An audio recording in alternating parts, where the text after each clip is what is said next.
Bakit po Wild Rift? Bakit po hindi that game? Because I love Wild Rift so much. I've been playing League since 2015. I'm very loyal to Riot Games, man. Like, lahat ng games nila nilalaro ko. Mapa League of Legends PC, mapa Valorant, mapa TFT, mapa Legends of Runeterra, mapa Wild Rift. And I'm very thankful to them kasi, I met a lot of friends dito, actually. Even yung jowa ko ngayon, nakilala ko dahil sa paglilig. Isipin nyo na kilala ko yung jowa ko sa com shop. Naglalaro lang kami ng League of Legends. As in, like, literally, com shop. Doon lang kami nagkakilala. And I'm very thankful to Riot Games. Kaya, yeah. Very loyal ako sa League. Sweet. O, diba?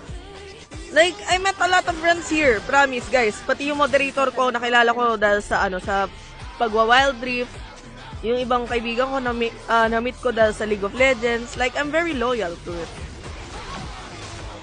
So, if papapiliin ako, I'll still choose this game even though sinasabi nila or parang ngayon nga, hindi na masyadong active. Like, guys, it's very, like, hindi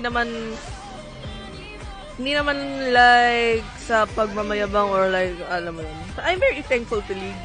In some ways, it saved me from a lot of shit.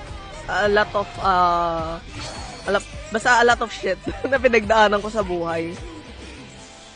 And not gonna lie, dahil sa League din, ang dami ko nakilalang creators right now, if you know what I mean. I'm very thankful to them.